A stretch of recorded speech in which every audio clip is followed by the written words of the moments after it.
مکاشفہ 14 باب۔ پھر میں نے نگاہ کی تو کیا دیکھتا ہوں کہ وہ برہ سیون کے پہاڑ پر کھڑا ہے، اور اس کے ساتھ 1,44,000 شخص ہیں جن کے ماتھے پر اس کا اور اس کے باپ کا نام لکھا ہوا ہے۔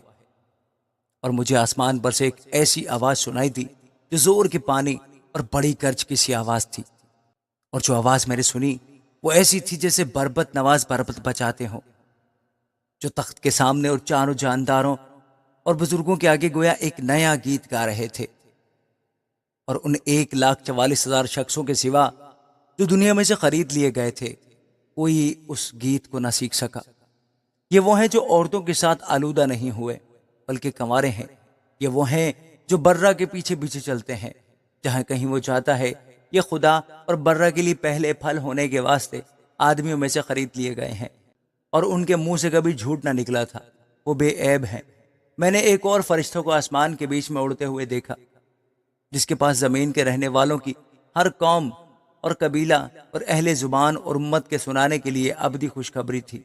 اور اس نے بڑی آواز سے چلا کر کہا کہ خدا سے ڈرو اور اس کی تمجید کرو، کیونکہ اس کی عدالت کا وقت آ پہنچا ہے، اور اسی کی عبادت کرو جس نے آسمان اور زمین اور سمندر اور پانی کے چشمے پیدا کیے۔ پھر اس کے بعد ایک اور دوسرا فرشتہ یہ کہتا ہوا آیا کہ گر پڑا، وہ بڑا شہر بابل گر پڑا، جس نے اپنی حرام کاری کی غضبناک میں تمام قوموں کو پلائی ہے۔ پھر ان کے بعد ایک اور تیسرے فرشتہ نے آ کر بڑی آواز سے کہا کہ جو کوئی اس حیوان اور اس کے بت کی پرستش کرے اور اپنے ماتھے یا اپنے ہاتھ پر اس کی چھاپ لے لے، وہ خدا کے قہر کی اس خالص مے کو پیے گا جو اس کی غضب کے پیالے میں بھری گئی ہے، اور پاک فرشتوں کے سامنے اور برہ کے سامنے آگ اور گندک کے عذاب میں مبتلا ہوگا، اور ان کے عذاب کا دھواں عبدالآباد اٹھتا رہے گا۔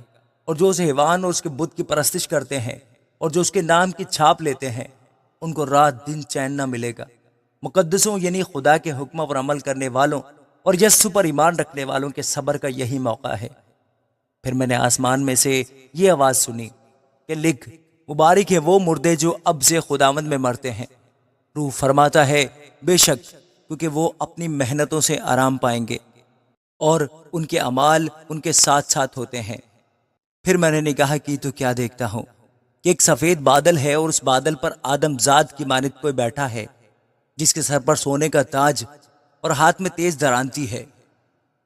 پھر ایک اور فرشتہ نے مقدس سے نکل کر اس بادل پر بیٹھے ہوئے سے بڑی آواز کے ساتھ پکار کر کہا کہ اپنی درانتی چلا کر کاٹ، کیونکہ کاٹنے کا وقت آ گیا، اس لیے کہ زمین کی فصل بہت پک گئی۔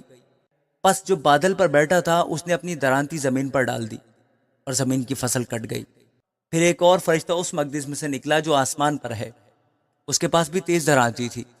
پھر ایک اور فرشتہ قربان گاہ سے نکلا جس کا آگ پر اختیار تھا، اس نے تیز درانتی والے سے بڑی آواز سے کہا کہ اپنی تیز درانتی چلا کر زمین کے انگور کے درخت کے گچھے کاٹ لے، کیونکہ اس کے انگور بالکل پک گئے ہیں۔